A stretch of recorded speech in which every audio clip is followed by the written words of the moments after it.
normally when we talk of heritage, people think of monuments, forts, temples, and at the most, when we talk of natural heritage, we think of the flora and fauna.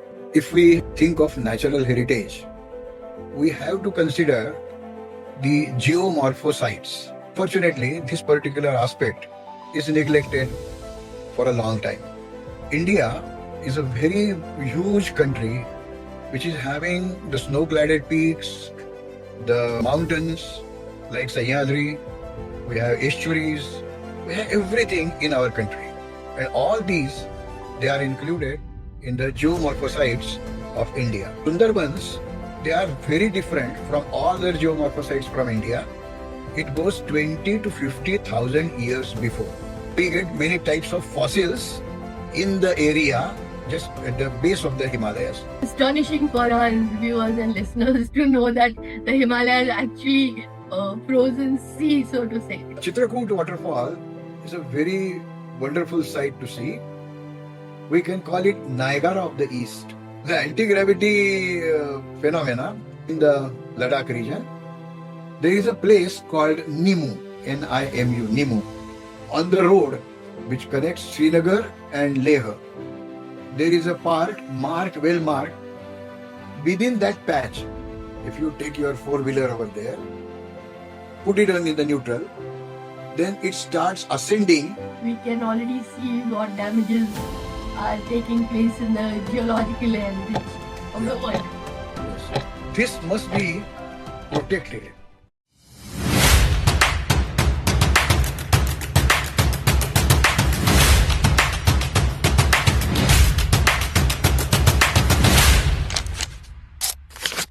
Namaskar. Welcome everybody once again to the Heritage India show. We are very pleased to present to you a new episode and we hope that you all are already subscribed and hooked onto it. So today we have a very unusual topic and before that just to present myself, I'm Ghanekar, CEO of the Heritage India Communications Company and Editor-in-Chief of Heritage India magazine since 2008.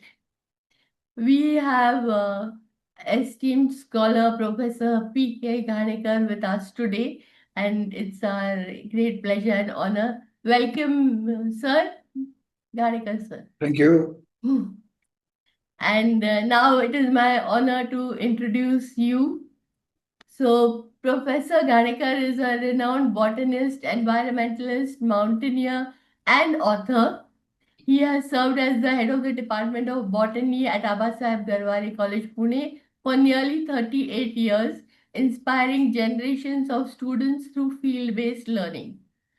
A passionate explorer of India's natural and historical heritage, he has authored more than 100 books, including 57 on botany, geology, forts, trekking, and travel, and is widely regarded as one of Maharashtra's foremost writers on the Sahyadris, forts, biodiversity, and environmental conservation. An accomplished trekker and mountaineer, he has extensively explored the Himalayas, the Sahyadris, and the historical forts of Maharashtra, combining botany, geography, history, and archaeology in his research and writings. A lifelong advocate of environmental awareness, Professor Ghanekar's work highlights the close relationship between nature, history, and civilization, including his research on how Chhatrapati Shivaji Maharaj integrated environmental stewardship into governance and fort architecture.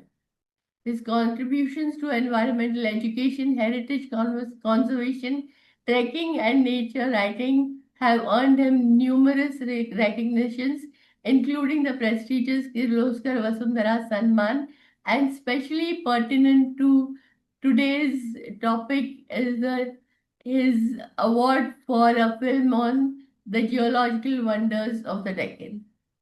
So, he continues to inspire readers and researchers through his prolific writing and field work. And it's a great pleasure to have you with us. Once again, welcome, sir. Thank you. So, without wasting more time, I shall go to our topic. So it's an unusual topic. Normally, when we talk of heritage, people think of monuments, forts, temples, and at the most, when we talk of natural heritage, we think of the flora and fauna. So, but we are now talking about the geomorphological sites. And can you please explain to us why this is important in the heritage perspective? Yeah.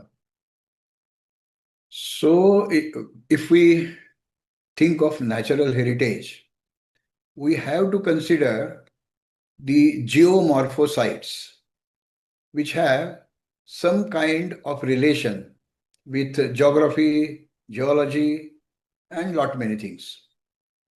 But unfortunately, this particular aspect is neglected for a long time. India is a very huge country which is having the snow-cladded peaks, the mountains like Sahyadri, we have estuaries, we have everything in our country. And all these, they are included in the geomorphosites of India. So, we are going to talk about the diversity of India's geomorphological sites. Yeah, And so, let's begin with the Sundarbans mangrove.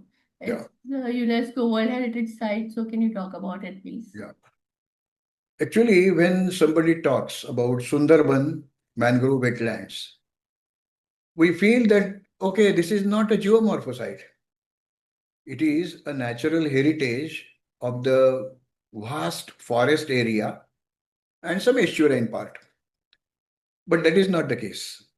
Actually, Sundarbans, they have occupied about 15,000 square kilometers of land in India and Bangladesh, out of which hardly 6,000 square kilometers are in India. The Hooghly and Meghna estuaries, as they are called in India, actually the Ganga and Brahmaputra confluence. After that, different names are given. One is Hooghly and other is Meghna. So about 6,000 square kilometers of land is the estuary. Now, from the geomorphosite point of view, what we can see in this area, we can see the beaches, we can see the dunes, we can have estuary banks, swamps, saline blanks. So these are geomorphologically different areas. The importance of this particular area is this is the world's largest extent of mangrove wetland. Naturally, it is ecologically very valuable with many respects. For example, carbon sink, filter of pollutants, buffer against the tropical rainstorms, and shelter for various floral and faunal biodiversity. One of the most important biodiversity over here is the Bengal tiger. That is the habitat of Bengal tiger. And fortunately for all these aspects, UNESCO has given the World Heritage Site position in 1987. So Sundarbans, they are very different from all their geomorphosites from India, and it is worth visiting once, twice, thrice, as many times as you can. So from mangroves now to petroglyphs. These days, there's a lot of talk about petroglyphs. So, what are petroglyphs and with specific reference to those in Ratnagiri and the Konkan? Okay. Petroglyph is a concept in geography, particularly in Konkan, that is the coastal Maharashtra, in Ratnagiri, Sindhudurga district, and Goa. We have large plateaus, which are lateritic plateaus. What is a laterite?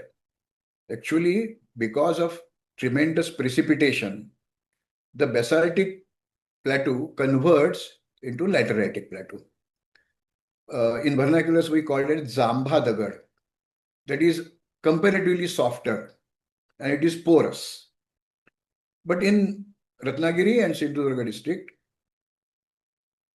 in last say 50 years, some people they have come across something carved on these plateaus.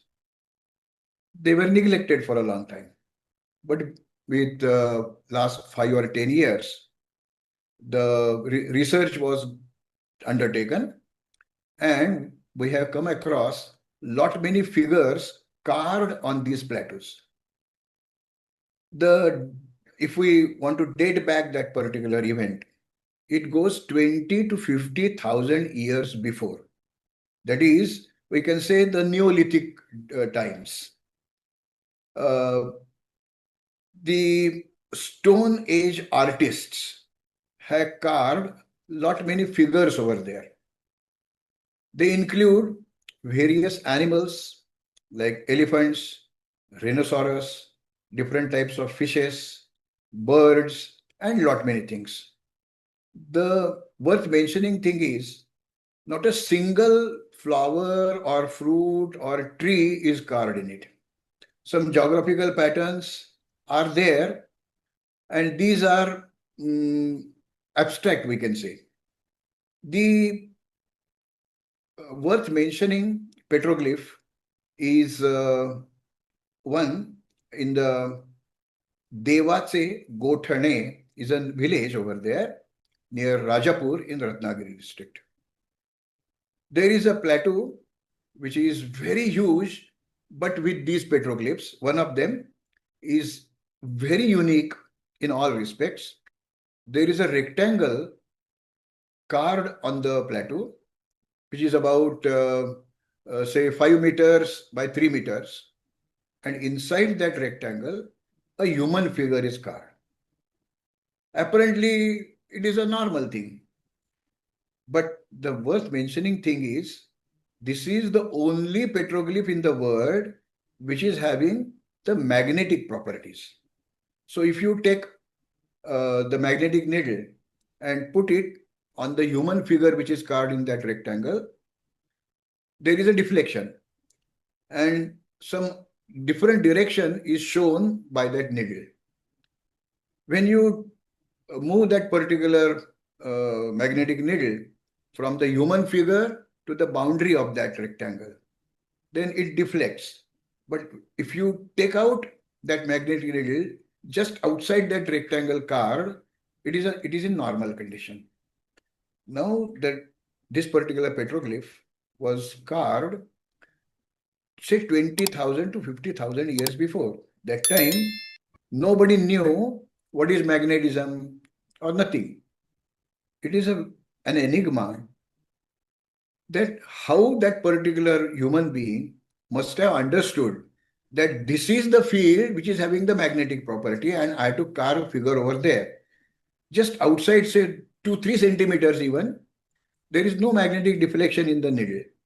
So this is the wonderful thing. Of course, there are lot many petroglyphs, but this is worth mentioning. It is very unique one. It's very fascinating to know, sir. And Yeah. I think we could do one whole lecture on just petroglyphs. But since we have decided to give an overview today of all the geological wonders of India, we'll move on to the next one. So, can you explain something about the fossils and with special reference to the one in Tamil Nadu? And what does it mean when a plant is petrified and which plants can be petrified? Okay. If we want to get information about such fossil gardens, there is the first fossil garden in India at Tiruvakkarai. It is in South Arcot district of Tamil Nadu. Now, before going into details of it, I would like to clarify one thing. What is a fossil? Fossil is a direct or indirect evidence of past life in millions of years. Now, plant fossils, they are very special over Tiruvakkarai. Very many types of fossils are available. Some amber fossils are there. That is, in the amber, some insects or pollen grains are embedded. Or the leaves or fruits or flowers, their impressions can be seen. They are called as impression fossils. Sometimes their organic material is preserved. We call that as compression fossil. But here is still one more kind of fossil, which is called as petrification. Petrification can be of two, three categories. The organic material from either the bone or from the woody part of the plant, the organic material is replaced by some other molecules. For example, if it is replaced by carbon, so a carbon molecule is replaced by magnesium, it is magnesification. It is, if calcium is replacing, it is calcification. Sometimes very strong silica enters inside and replaces all the organic molecules over there. So the shape of the cell remains as it is. Only the thing is carbon is replaced by silica. So this is called as silicification or a kind of a petrification. Now at Tiruakkarai, logs of a coniferous plant which can have the length of 20-25 meters and diameter 1 to 2 meters. So very big logs of that particular plant is fossilized, it is silicified. Now, this is not in situ fossilization. In situ means wherever that plant was growing, at the same point it is fossilized. But this is ex situ fossilization. How can we say like that? They must have been drifted or they must have rolled down at the site of the fossilization because there is not a single branch. The bark of the tree is not there. So only the inner hard xylem or the wood, as we call it, is fossilized over there. There are no roots or branches. So if it would have been in situ fossilization, the roots would have been there. But as it must have rolled down to the site, only the portion which is carried over there is fossilized. Now, this is from Miocene period, and for that we have to look into the geological timetable. But anyway, but it is very old, say about 20 million years before that Oh plant my was God. growing.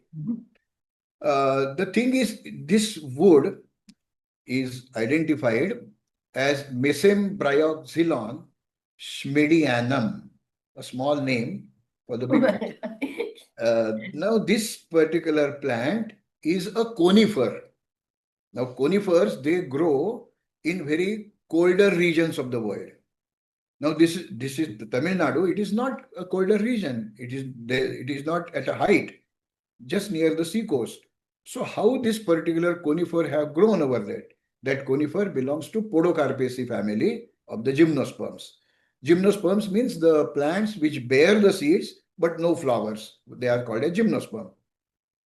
Now, this is a very peculiar example which supports the continental drift. Continental drift, say about 6 crore years before, there was a continent, big continent called Pangaea. And the Indian subcontinent was part of it, along with the South America, Africa, Australia, Antarctica. They were all together. Now they drifted in different directions. And this Indian subcontinental part, it drifted towards north, it crossed the equator, and then it collided with the Tibetan seacoast. That time it stopped. And this is continental drift. Now, these plants were growing when that Gondwana land was there. That is, that was snow-cladded area. Now, as it has come across the equator, now the climate has changed. But this takes millions of years. So this is 20 million years before the plant was growing in cold condition. Now it has been drifted to an area which is very hot. So this is a direct evidence for the continental drift. So it is important, and it is the first fossil garden of India, Tiruakkarai. Since you mentioned the continental drift, can we just talk briefly about the Himalaya, please? Yeah. When the Indian subcontinent was moving across the equator, it reached a place where these Seychelles Islands are there. archipelago. Now, that time, volcanoes erupted in the Deccan Plateau, and such hot subcontinent, it collided with the coast of Tibet.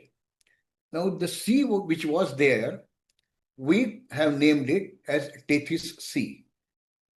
The thing is, because of this collision, the Tethys Sea floor, it started rising and the Himalayas were formed.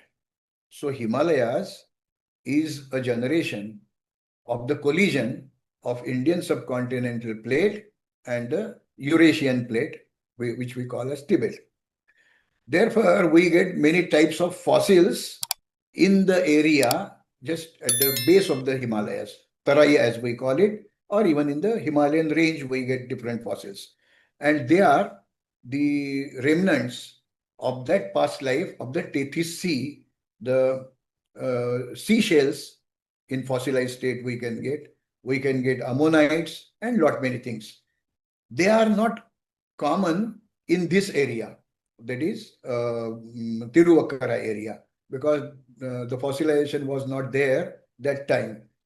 All the fossils which were obtained in Himalayan regions are from the sea coast. It's astonishing for our viewers and listeners to know that the Himalayas actually frozen sea, so to say. Yeah. What exactly is tephra and where would you find it and how? Tephra is a term used in geology which is related to the volcanic activity. When any volcano erupts, it gives out magma, that is Shilaras as we call it. It comes out, it oozes out. At the same time, some very fine particles of lava, they are ejected out. They go 10 to 15 kilometers in the atmosphere. There they condense, but that they are very light. They are carried by the wind currents over there. And Tefra, near Pune, at Salwadi and Bori, on the bank of Kukdi River in Pune district, the deposit over there is from Toba volcano. Toba is a place in Indonesia, south of the equator. Now, in Quaternary period, in the Holocene times, that is about few million years, we can say, the ash-like thing was carried towards India, and somehow it got deposited in a place which we call as Salwadi or Bori. From Pune to Nashik, it is a highway, and from Kalyan to Nagar, there is a highway. Where they cross, we call that place as Alepata. From there, it is hardly 2-3 kilometers from over there. This Salwadi is there. Now, the unusual thing of this particular area is the quaternary implements, stone tools are discovered, and the fossiliferous things are also there.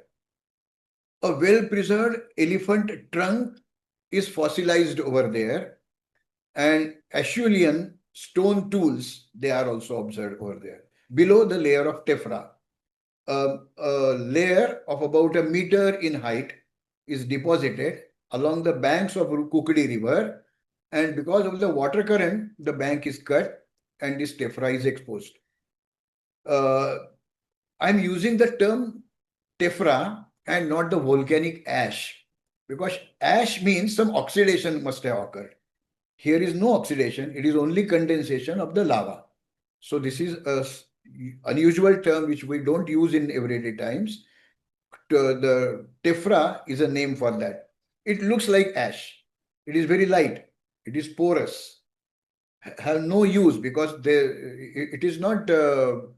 It cannot be used as a fertilizer in the field. It is silica only. So what does it mean when you say that there is an elephant trunk and other fossils under the tephra? What is the importance Yeah. of that? The thing is, when tephra was going to be deposited in that area, there were some plants and animals growing, plants were growing and animals roaming over there. One of the elephant was fossilized over there and its tusk is clearly seen, and that helps us in dating back that particular thing. So It has also stone tools, meaning human habitation. human habitation was there, and that is from the Holocene. Holocene is say about 5 to 7 lakh years before. So Only. only. Hmm. So this is a unique site where we can get the implementiferous deposits as well as fossiliferous deposits. Such combination is very rare in tephras. Tephra we get in many continents, but this is a very unique site and it is deposited from Toba volcano from Indonesia to India. Very interesting. So now from Tefra, we move on to waterfalls. So the Chitrakoot waterfalls, can Yeah. you explain? Chitrakoot waterfall is a very wonderful sight to see. We can call it Niagara of the East. There is a 30-meter tall horseshoe-shaped waterfall stretching about half a kilometer in width on Indravati River. This is in Chhattisgarh state. Previously it was Madhya Pradesh. Now it is Chhattisgarh. This Indravati River flows in the area where sandstone is there. So all the thing here is not the igneous one. It is a sandstone. It is a deposition. And this also relates to the continental drift. The Narmada basin, as we call it is not restricted to Narmada only. The area between North and South India is the Narmada basin, and that is having this sandstone formation. Now, this particular waterfall is a very gigantic one, and if you go in the month of November, the thing is at the full speed and full swing, I can say. And the site is very wonderful, and there is a facility to go near the waterfall through the tarafa, as we call it, or a boat, small boat, we can say. So you can enjoy the waterfall and you can touch that waterfall because Wow. there is very large pool over there and you can enjoy a waterfall. I'm sure that our listeners are going to visit the waterfall soon enough. So, since we are on the Narmada, what about another unique geological wonder, the marble rocks? Yeah. So, Uh, there is a big town in Madhya Pradesh, Jabalpur. It is known for many, many things, but near Jabalpur, there is a Dhuvadhar waterfall. It is on Narmada. The thing is, this is a enigma for the geologist, that Narmada River, it changed its channel. Why? We don't know. What was it? Uh, Due to some abnormal phenomena in the continental drift or some earthquake? We don't know. But Narmada changed its channel. It started flowing in a 300-meter wide channel, and there is a waterfall, say about 15 meters in height. Now this gorge is called as a marble gorge because that entire area is a marble area. Actually, calcium carbonate becomes metamorphically converted into marble. Now this marble is not only snow white, some pinkish, greenish, yellowish marbles are also observed. so And this, beautiful. yeah, very beautiful to see. And this marble gorge is about 200 to 300 meters in width and about 3 kilometers long. And you can sail in that safely. The original water channel is there, but with no water now. Now, if we visit this Marble Rock Canyon, not in the monsoons, in particularly in the hot season, the water current is less, so you can see number of shades of marble. You cannot see such thing anywhere else in at least in India. So this is a marble rock at Bheda Ghat, we call that. And Bheda Ghat is known for many, many things. The Chausatti Yogini Mandir is there, and lot many things are there. The botanically the area is different, but the main attraction is the Marble Rock Canyon or Marble Rock Gorge. Another gorge or valley is the Sandan Valley. Yeah. What is so peculiar about it? Sandan Valley is a very unique thing in Maharashtra, in Ahilyanagar district, previously Ahmednagar district. There is a small village called Samrad, and there is a fort called Ratangad, and there is a Bhandardara Dam.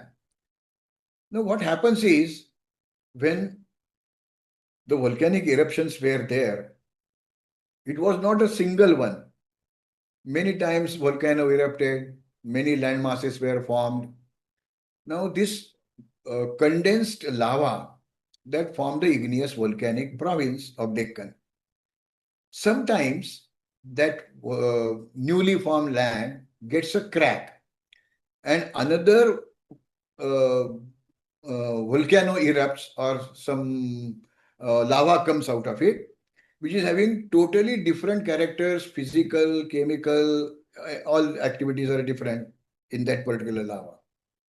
Now, this can be either stronger than the lava which was previously there, or it can be weaker. And this particular slit filled by volcanic eruption is called as dike, or in vernacular we call as kar.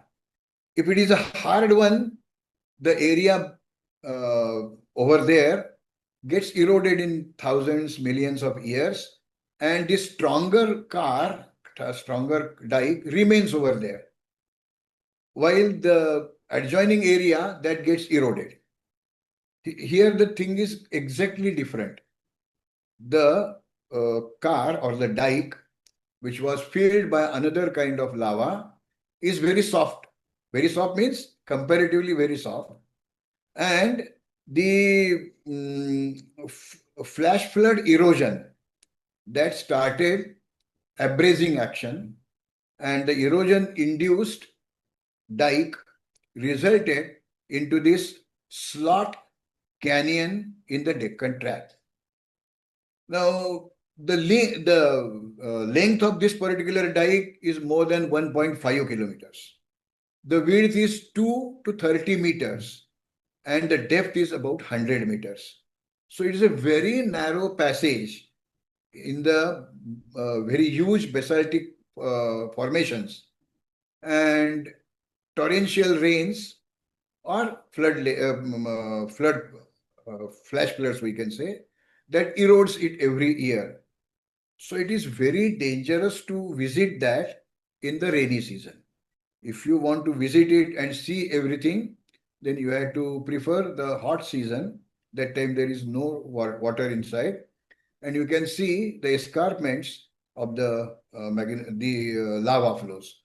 And the very narrow gorge, it is very unique in at least in Maharashtra. Such things are uncommon, but this area is very nice. If you go in the month of May or June, you can see the fireflies, you can see lot many flowering trees, and you can see this gorge very nicely. The last, the end part of that is a very tall precipice, say about 30 meters. So you have to take help of the mountaineering equipments and descend down. Otherwise, walking in this Sandan Valley is very easy. Anybody can do it. Since we are talking about dikes, is it comparable anywhere close to Naneghat? Yeah, Naneghat is the same. The dike is there, the erosion is there, So you can see on both the sides of Naneghat, very tall mountainous region, and you can see the dike which after erosion forms step-like thing. They're natural steps. They are not artificial. Naneghat is another same kind of example, but it is quite wide and the length is not that much. The Naneghat was used as a trade route in the Satavahan areas. They have purposely developed that after cutting few places, the ghat or the marga over there, and that was the road leading to Rome that time. Uh, Almost 2000 years back, more yeah, than 2000 2000 years years. back. Yeah, yeah. When we are talking about such ancient times, I think dinosaurs have to feature Yeah. in this. So, did we have any and Yes, who, surely what? we have.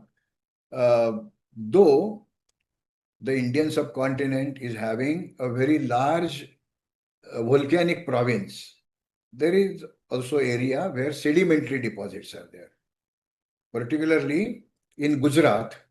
Again, that Narmada basin, there is a village called as Balasinor in the Raiholi Hills.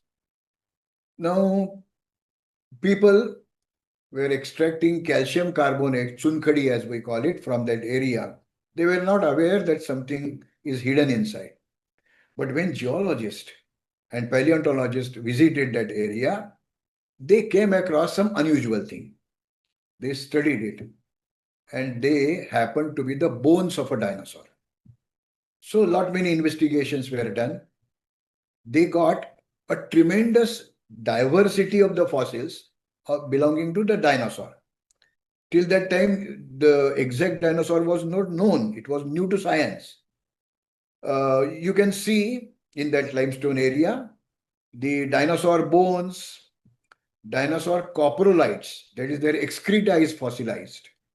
The egg clutches, if you get a single egg, it weighs about more than 5 kilos. So such Oh, big eggs were there. Skin markings are there. Nesting sites are there.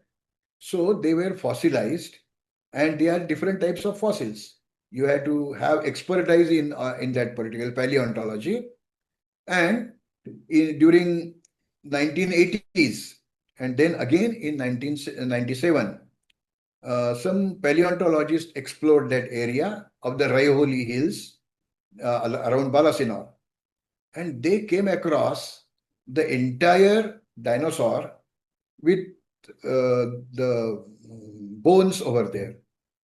They reconstructed it, and that particular dinosaur had a horn-like or a crown-like thing just on the top of the head. It was a projection, so it looks like a crown. Raja, king, Raja Saurus, okay. and that is Narmada basin. So Narmadensis, Rajasaurus narmadensis is the dinosaur which was new to science. Unfortunately, if you go to Balasinor, they have a very big dino museum, but the original bones, the fossilized bones of Rajasaurus are not there. They are Because, kept in Bikaner and in Gwalior, in GSI, Geological Survey of India. They have their museums over there, but a reconstructed uh, Rajasaurus in POP, plaster of Paris, is there. So you can imagine what kind of thing was there. It was a dinosaur, say about 10 meters in length, about 30 feet in length, and it must have weighed more than 3 tons. So such a oh, huge dinosaur was roaming over there, and mm, you can see egg clutches. To see egg clutches means that was a nesting site.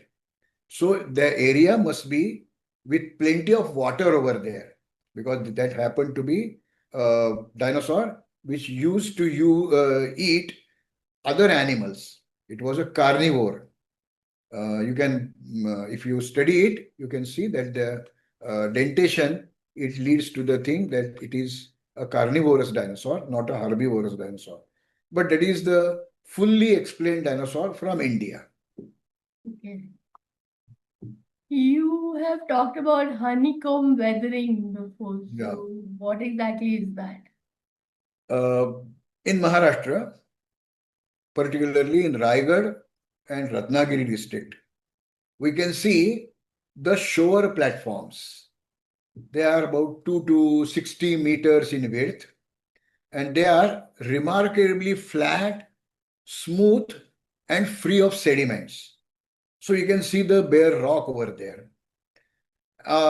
Here you can see circular solution depressions or mini potholes, we can say, which resembles to a honeycomb. They are formed due to the abrasive action and quarrying action, constant wetting and drying due to the tides, and chemical action of the soil sprays. Now, that resistant rock, which is a compact basalt, that it is having such depressions and they are together, so it looks like a honeycomb. You can see this particular honeycomb weathering, which is not so common on the coast of Maharashtra, at a place called Harihareshwar, and it is in Ratnagiri, in Raigad district. And in Ratnagiri district, there is a fort called Kanakadurga. There also you can see such honeycomb weathering. Honeycomb weathering is a very nice thing to see at, but we must be cautious because of the algae growing over there. It becomes slimy. Slippery. You cannot walk very easily on it, but you can see honeycomb weathering very nice at Harihareshwar. Are there any deep caves in India? And when I talk about caves, not as a architectural or historical heritage of which we have so many, but Yeah. as a geological heritage. On the eastern coast of India, particularly in Orissa, in Andhra Pradesh and Chhattisgarh area, we have the Eastern Ghats, as we call it, or Mahendragiri, as we call it.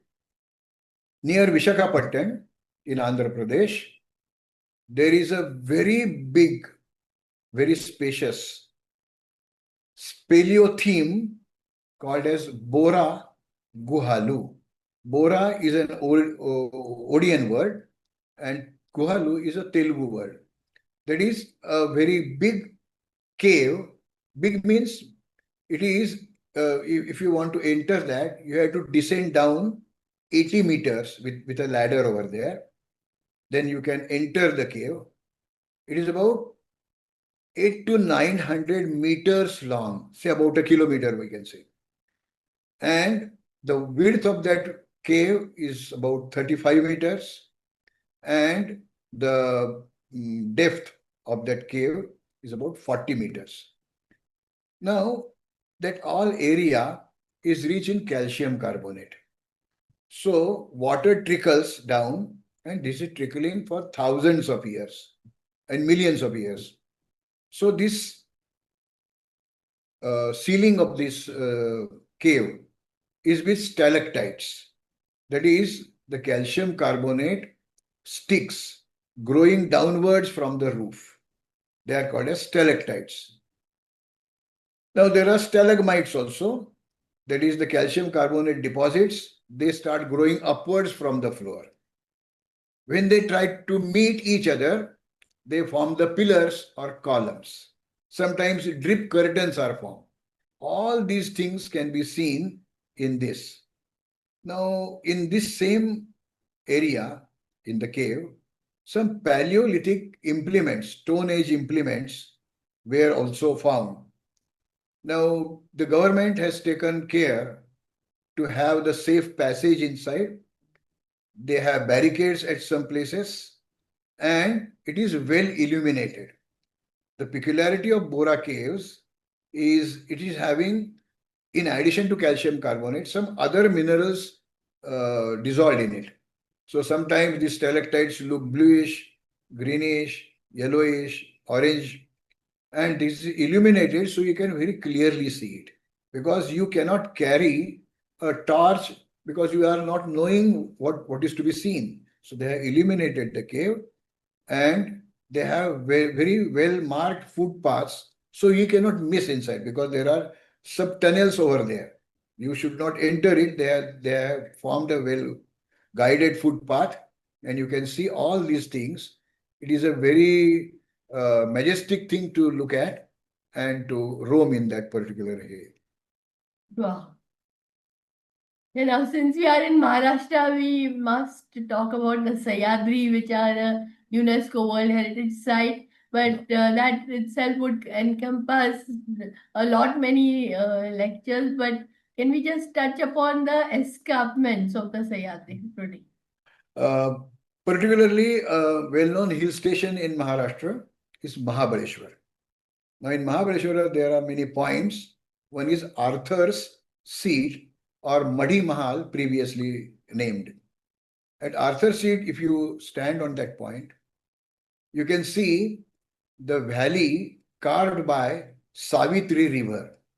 And there you can see the precipitous scarp at the end of that mouth of that Savitri Gorge. You can see 25 to 30 different layers, though this is an igneous country. In sedimentary deposits, you can see the layers, but this is not so common in Deccan. One lava flow that condensed, converted into rock, then thousands, millions of years they passed. Another lava flow came that covered the entire thing. Between two lava flows, the soil which was formed previously was baked. We call that as red bole or intertrappean material. So what we can see from Arthur Seat is one flow of the basaltic rock and one flow of the intertrappean deposit. You can see plants growing in that red bole. No, not a single plant growing on the basaltic part. So alternate layers of basalt and this intertrappean red bole you can see, and you can see the same thing at Harishchandragarh also. There is a place called a Junnar Darwaza. There, if you, that is another point of Harishchandragarh. So you can see alternate layers of red bole and basaltic lava flows. So the multiple horizontal simple flow units which have been stabilized in last 47 millions of years, there you can see that, you can witness that, and these escarpments are worth visiting at least once in the Western Ghats. So, sir, that means these must be some of the oldest mountain ranges in the world, right? Yeah, the Aravallis are oldest, next stands Sahyadris, and then is Himalayas. Okay. So, when we talk about lava flows, what is columnous lava and Uh, where do you find it? yeah, in Maharashtra and Karnataka, we get unusual formation of the basalt, and we call that as columnar lava structures. There is a place, a coastal town called as Malpe, or a bigger town is Udupi. Near that sea coast, there is an island called as Coconut Island. Now, the rocky outcrop over there is with spectacular columnar joints, regular polygonal columns of rhyolite or rhyodicites. It is a kind of a basalt, we can say. The, the top of that column is polygonal, pentagonal, hexagonal, etc. And a continuous column, say few meters in length, say 1 to 6 meters, we can see at this Coconut Island. And it is a narrow wave cut platform or bench, we can say, and it is jetting out about up to 6 meters from the water level. And there are dozens of marine algae we can find over there. And this is declared as a national monument by Geological Survey of India. This is not uncommon in Maharashtra, but the best site is Coconut Island in Karnataka. The Gilbert Hill in Andheri, a suburb of Mumbai, or a Limgova, which is a site near Satara, or even the famous fort of Raigad. Raigad and Raigad surrounding hills, they have the columnar structures, and it is due to a special type of a condensation of the lava. This columnar basalt is a result of that, and that is these columnar basalts were formed say 65 million years before in this area. So in the lava basaltic or the volcanic province, columnar basalt is an unusual thing to see. Another unusual geomorphosite I think of India is the Great Run of Kutch. Yeah. So, Uh, Great Run of Kutch is a very vast area. It's about 16,000 square kilometers. Kutch is a part of Gujarat state, and it is a salt encrusted marshland inundated by seawater during monsoons. That is, during that area, the seawater comes over there, it brings salt over there, and during after the monsoons are over, water evaporates, salt remains. So this is a very peculiar salt encrusted marshland. Now we can see a small rivulet called as Luni River. It brings fresh water for some time, but that is where the flow is very small. A very unusual thing happened over here in 1819. There was a major earthquake in Kutch area, and uh, that particular area got a special gift from the earth. A bund was formed, say about 5 meters in height and 90 kilometers long. They have called it as Allah Bund, and it is a geological formation, natural formation, and because of that bund, salt water remains for some time inside that Great Run of Kutch. Water evaporates, salt remains, and it is glistening. When you go in the summer, you cannot see. You have to wear goggles for that. So it is a marsh area, but with salt. So you can see the marine deposits, you can see the fluvial deposits, and the tectonic feature, which I said, Allah Band. So such combination of very many geological, geographical, and geomorphological things is where they are accumulated over there, and in a single, and you can see lot many fossils over there, but all are marine fossils. That is in Great Run of Kutch.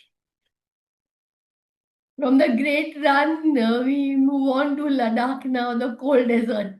Okay. And that is another very unique place. Uh, as I said, because of the continental drift, Himalayas were formed. So it is having a combination of very many things, particularly in the Sindhu or Indus River. Indus River is not a single current. There are many tributaries for that. One of that tributary comes from the Ladakh region, and it is in Nubra Valley. Nubra Valley is a very special kind of valley in the Himalayas at the elevation of about 3,000 meters in the Trans-Himalayan range. You can see the cold desert. When we say desert, the sand dunes are there. But the sand dunes, they are accompanied by the snow-capped peaks. Such combination is uncommon in the world. Uh, in that area, we can see double humped camels, which is an endangered species of the animals that is naturally living over there. Now, this is a very unique geomorphosite because it shows geological things as well as the tectonic settings. It shows variety of landforms in this Nubra Valley. We can see the U-shaped valleys.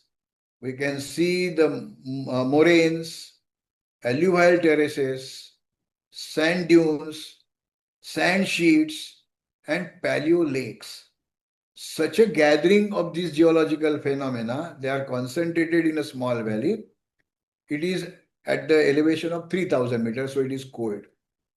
Because of the uplifting of the Himalayas, the sand is there, sand dunes, and as the rivulets over there or Nubra river, the alluvial deposits are there. So such kind of a combination is uncommon. It is the cold desert with sand dunes in Nubra Valley, in Ladakh. In previously it was in Kashmir. Now Ladakh is a separate entity. Are there anti-gravity spaces in Yeah. Ladakh also? The anti-gravity phenomena is seen again in the Ladakh region. There is a place called Nimu, Nimu, Nimu. The Zanskar and Sindhu, the confluence of that is there. Now, on the road which connects Srinagar and Leh, there is a part well marked by the local government, and within that patch, if you take your four-wheeler over there, put it on in the neutral, then it starts ascending. Oh, Actually, it should descend, but actually it starts ascending. We have a record in Kenya. There is a place called Machakos. Similar phenomena is observed over there. Many people say, no, this is not a geological wonder. There is no anti-gravity phenomena. Actually, the area over there is marked as anti-magnetic hill. Magnetism has nothing to do with this. It is anti-gravity. So it is an enigma, whether it is truly ascending or it is a visual thing which leads us to the wrong concept that it is ascending. So is it an illusion or a real phenomena? But people, they gather over there, they put their vehicles over there. Without even driver, the car starts ascending. So okay. it is an enigma. It is a unique spot, mysterious phenomena of anti-gravity. Coming back to Maharashtra, there's two particular sites. Can we talk about the natural land bridge of basalt and what is so unique about it? Uh, Deccan, as I said, it is a lava country, volcanic province. The rocks are comparatively harder than the sandstones. But near Pune, near Zunnar, we can say, there is a ghat which is called as Ane Ghat. And a well-marked road, all-weather road is there. And just near that Ane Ghat, there is Ardara Nala flowing just side by side. Now, this spring or this Nala has carved uh, or drilled a hole in that mountainous region. It is about 10 to 30, the span is 10 to 13 meters. The hole which is carved is about 7 to 8 meters, and the width of at the top is 5 meters. Now, this basaltic province should not have natural bridges because the drilling a hole in it is difficult for nature. But here it has occurred. Now, this particular lava is of a special type. Pa ho ho is a category of the lava, and comparatively it is softer, so water current could drill a hole in it. Now, this natural land bridge is the biggest of its kind in volcanic region. And when that ravine passes through that hole, it is having a small waterfall about 3-4 meters, and there is a big pool over there. But the entire area is calcareous.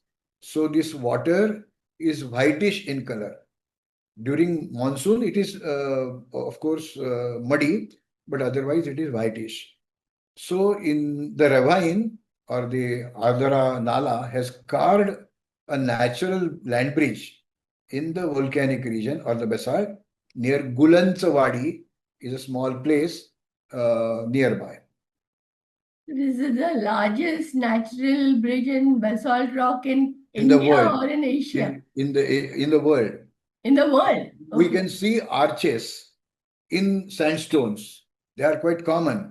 But in basaltic regions, such a big land bridge or a big hole carved by a nala is uncommon. It is unique in the world.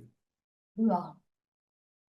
Another feature that we were talking about are the potholes, not the ones which we see on the roads, Yeah. but potholes as a geological wonder. It is a magnificent, spectacular thing which we call as potholes. Ranjanakunda in local language. In Zunnar area, there is a river, major river, Kukdi River. Now, this Kukdi River flows through comparatively softer basalt, which is amygdaloidal basalt, followed by compact basalt. Now, the Kukdi River current has carved about a 300 meters long and 15 meters deep valley.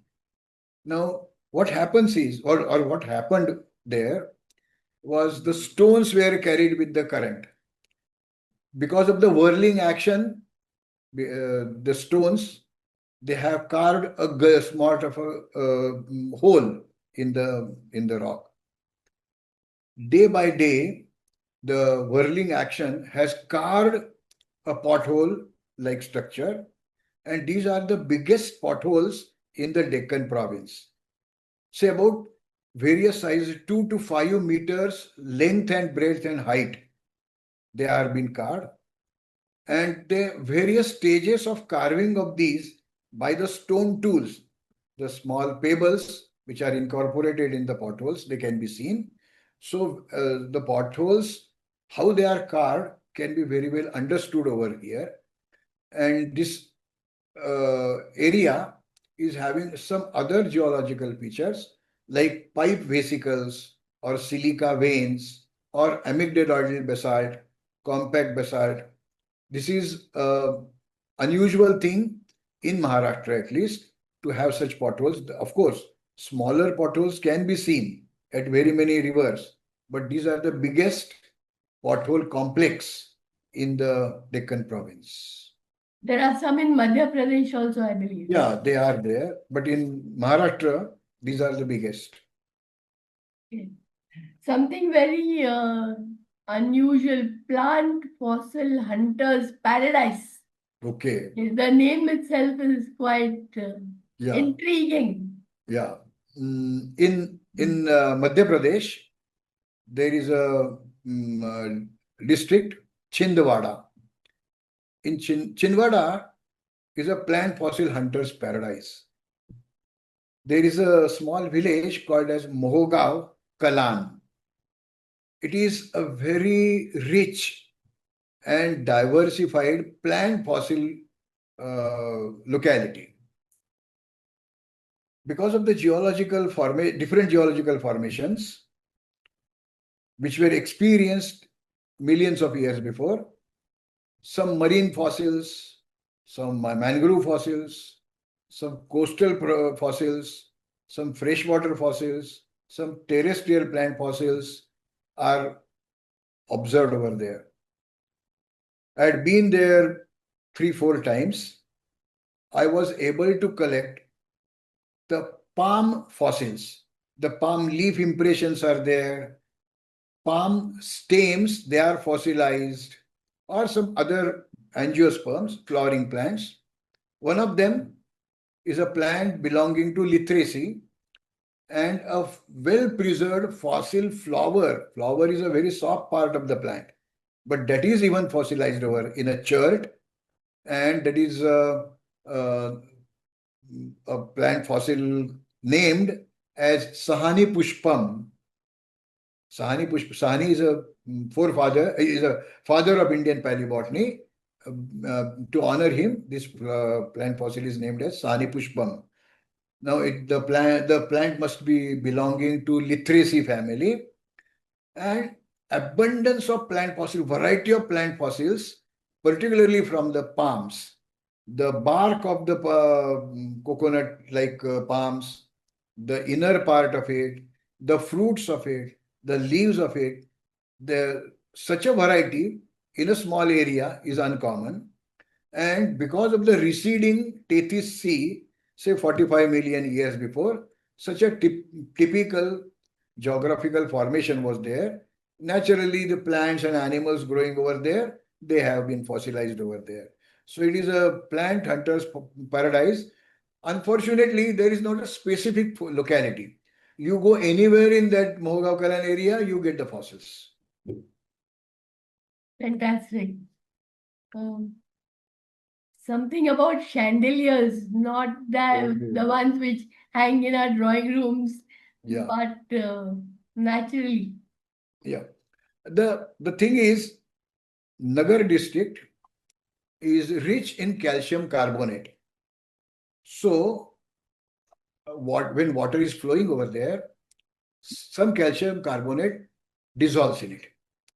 Then it is carried away. Now, at some points, the water trickles down, and fortunately, there is a cave-like formation in the area. So, water is dripping down. This is called as tufa. In geological language, it is called as tufa. The spring tufa, because of the trickling water, the stalactites, they are formed, and many branches are also there. Water trickles in different areas, different directions. So it takes a shape of a chandelier, about 4 to 5 meters high. Calcium carbonate stalactite bunch you can witness at a place called as Kotul. It is in Nagar district on the Mula river bank. The tufa chandelier of Kotul cave is a result of 5 to 10,000 years. They were formed in such a long geological time, and during last 3,000 years, the area became drier and drier because of the climatic changes. So this chandelier formation was quite progressive. Now, in that particular cave, which is having the deposit of this tufa, that is going underwater because of a dam built over there. So the beauty of it is getting eroded, but you can go there, you can see it. It must be preserved as a geomorphosite of Maharashtra. Such a big stalactite deposit is uncommon anywhere in the Maharashtra. So climate change is a topic for another day, but we can already see what damages are taking place in the geological heritage of Yeah, the world. yes. And I would like to add one another phenomena called as Shamarel of Maharashtra. Then you can ask me, what is Shamarel? yes, Shamarel is a place in Mauritius. Generally, people call it seven colored earth in Mauritius. That place is called as Shamarel. Now, this phenomena can be observed in Maharashtra also. At very many places, I won't tell all the localities because people will go there, gather the soil over there, and will completely finish up the thing. But one is talked about is at Raireshwar. Just like Mahabaleshwar, another plateau is Raireshwar. It is historically having some significance. The entire plateau is basaltic, but because of heavy precipitation, basalt is converted into the laterite. So the laterite mountain top at Raireshwar is very different. The lava over there have some minerals of iron, aluminium, zinc, magnesium, manganese. The salts are there. Now they give specific colors to the soil. Because of their abundance, they give some color. Red, orange, yellow, green, blue, white, purple, brown. 7, 8 types of colors are seen in a very small area. Must be looking like a painting. Yeah, painted rocks, painted mountains. Just like in Ladakh, we get painted mountains. This is but a very small patch in Raireshwar. Another one which is known to people is Vadatai Plateau in Gaganbawda Ghat in South Maharashtra. Now, this must be protected because nowadays people are going over there, collecting the samples and throwing it in the waste. They should be cautious not to touch it. Just like in Mauritius, they have done that seven-colored earth chamarel is a protected area. They have developed it as a geomorpho site or geoheritage site. Like that, entry should be restricted in that colored area. Fencing should be done, footpath should be there, and some provision of some guide who can explain all these geological wonder. Uh, this is a shamaril of Maharashtra. We must protect it, and this particular thing is very, very unique. You cannot see it so common in Sahyadris.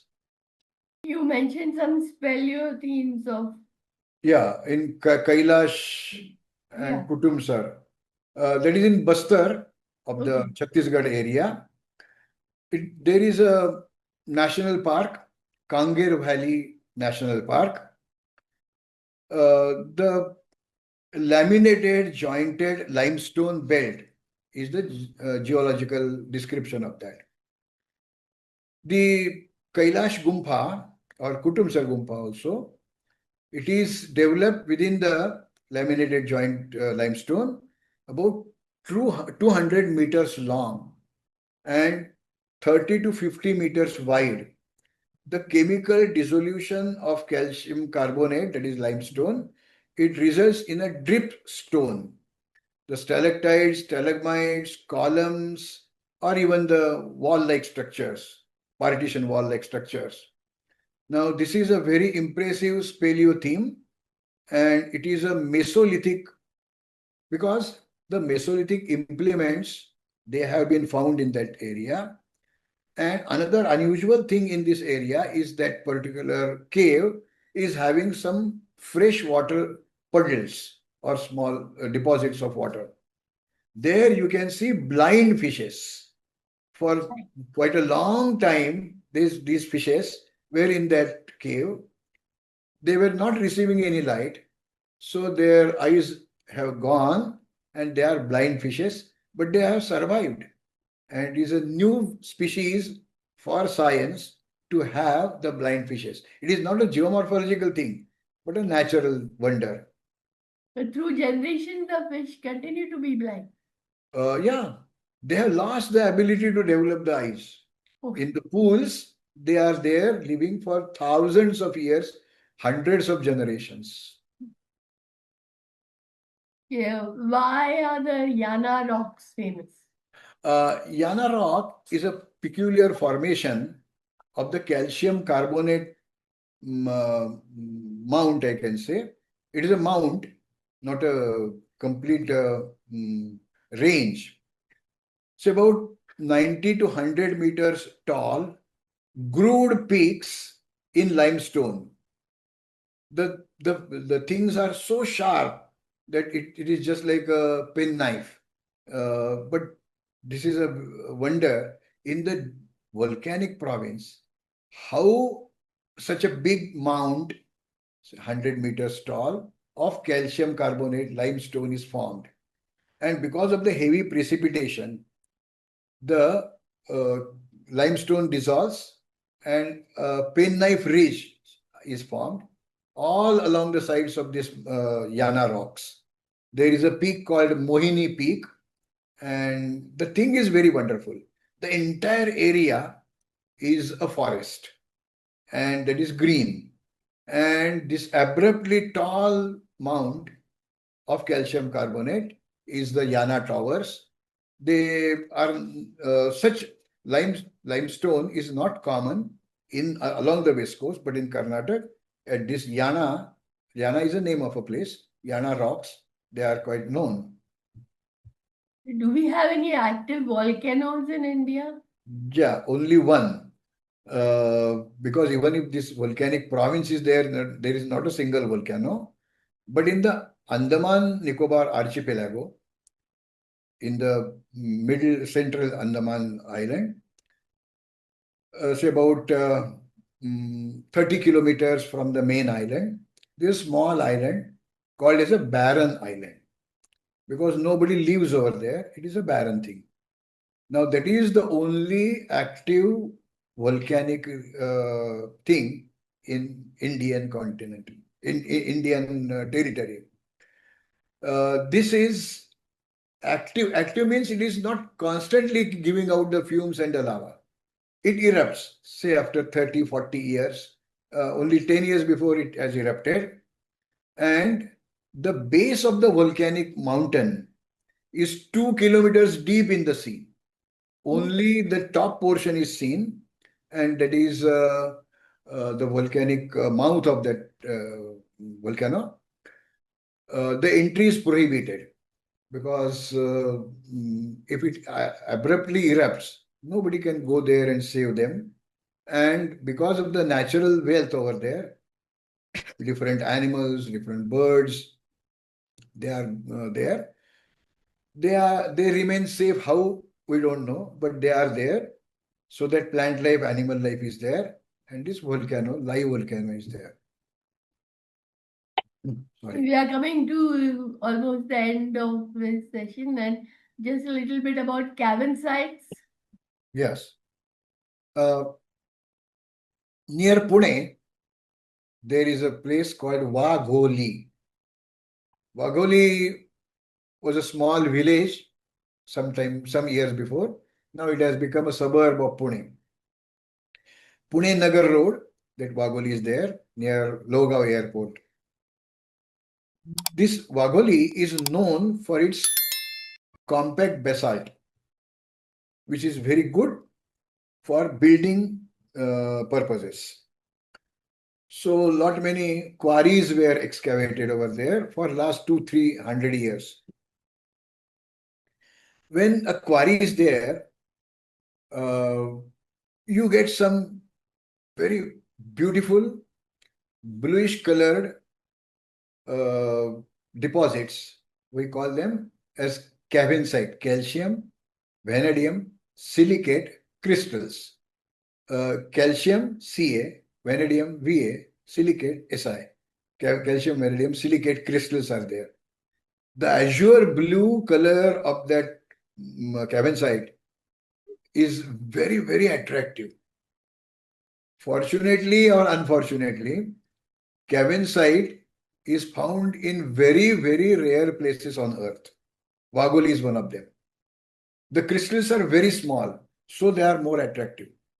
There is another formation with the same chemical composition, but the crystals are long, they are bigger, they are pentagonite. But cavensite is found in India only at Wagholi. Now that Yeah, I had visited a museum in Canada some years back, and looking at this very attractive blue crystal, and I was so surprised to find that it said found in Pune, Pune, Wagoli. Yeah. uh, mm, if we want to see the good collection of different crystals found in Deccan, that is the volcanic area, uh, from Pune to Nashik on the highway, there is a town called as Sinnar. In Sinnar, there is a museum called Gargoti, and that Gargoti exhibits hundreds of kinds of crystals found in the Deccan province. The blue, the green, the yellow, the red, and whatnot. So And the magnificent. entire wealth of Deccan is exhibited in the Gargoti Museum. There, this cavensite is put, and pentagonite is also kept over there. So you can compare. But pentagonite is not that attractive. Cavensite is more attractive because of its dark color. Uh, this topic is a very large topic Hmm. and not so commonly known for people. But when we go on outings, we should not concentrate ourselves on the birds, the butterflies, the animals, or the plant wealth. These stones or rocks with the different minerals, they also have to be seen, studied, and then this knowledge should be spread because of the geomorphosites. They are protected monuments, and why they should be protected, what is their uncommonness, should be emphasized. So, one last icing on the cake. I mean, we have to absolutely not forget this site is the Lonar crater. Oh, lunar crater is a fantastic thing. It is unique, only of its kind on Earth. Because of the meteors, they collide on Earth and create a crater, a round-shaped depression. On Moon, on Mars, such craters are abundant. On Earth, they are limited because if the crater is formed because of the natural agents, they are denuded. The abrasive action washes them out. There are craters which were well known all over the world, but they are in sedimentary rocks. This lunar crater is in igneous rock, basaltic. Moon is basaltic, Mars is basaltic. So if we want to compare the craters over there and study them very neatly, then you have to come and visit this lunar crater. It is in igneous rock. The crater was formed, say, about 5 lakh years before, and a meteor, it collided over there, made a depression, which is having a diameter of about 1.8 kilometers, the diameter. The depth is more than 200 meters. And uncommon thing as compared to other meteoritic craters or hypervelocity impact craters on Earth, it is having a perennial spring which brings fresh water to the crater floor. Now it has developed very many types of ecosystems. Now, when the meteor collided over here, it took out a lot of material outside the crater. That is called an ejecta blanket. Now, this ejecta blanket, again, it is igneous. In other areas where sedimentary deposits are there, you can differentiate between the sandstone and the igneous rock. Here you cannot, but geologists, they can differentiate. So the ejecta blanket is quite well spread on all sides. Then the crater rim is special, crater slope is very different, and crater floor is different. For last thousands of years, water is flowing in, it carries dissolved salts in it, water evaporates, salts remain. So they at the bottom of the crater, on the crater floor, there is a super saline alkaline water deposition, and that has given rise to a very different kind of ecosystem which can tolerate the super salineness of that water. The pH of that is 11.6. Now, this is a geological wonder, a biological wonder. It has been protected as a national park, Lunar National Park. It has been designated as a Ramsar site, as well as UNESCO has designated it as a UNESCO Heritage World Site, the geological aspect of it.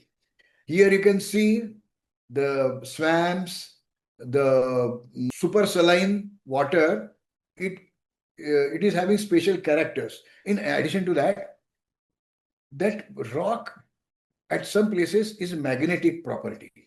So you can have a magnet, move it in the soil, you will get the iron deposited with that. Not everywhere, at some places. So whether the meteor was having magnetic property or the floor which was formed by that magnetic property, we don't know. But so many queries can be there about all these aspects. Another important thing is archaeological tools were also found over there. And during the 12th century, during Yadav dynasty, more than 8 temples are built in that crater. So it is a wonderful site to look at from archaeological point of view, from medieval history point of view, geology, biology. You can see the leopards in there. You can see lot many animals which are not common in other areas, but restricted to the lunar crater. And there is a MTDC rest house also, so you can stay very well over there. Yes. So, like all good things, I mean, not wanting to, but we will have to stop here. But I think we have aroused the curiosity of our listeners, and we've just been able to give a glimpse of our rich geomorphological heritage. And hopefully, in the long run, we'll be able to go step by step into more details. But normally, sir, we ask people to recommend some books. But I know you yourself have written so many books. We can just tell the people where would you find them, all your books. Mm, I really don't know, but they are quite common in the market. Or if you can contact Book Ganga, that can give you the list of the books and the books which are available. I am not written specifically on geomorphosites, but I have a book on lunar crater, but that is in Marathi, not in English. Yes, but for all those who want to know more, you can look for Professor P.K. Ghanekar's books. They are available on site. Dr. Vishwas Kale from Savitribai Phule Pune University, he was head of the Department of Geography. He has written 2 books. They are for private circulation, Geomorphosites of Maharashtra and Geomorphosites of India. And it gives a clear and detailed description of all these sites, most of these sites. Thank you, sir. Anything else you would like to say? You know, I would like to thank you for giving me an opportunity to talk on a very different subject. Thank you. Yeah, thanks to our viewers and listeners. And please don't forget to subscribe and like and share as much as you can. This is your contribution to our mission about spreading India's heritage. Thank you so much.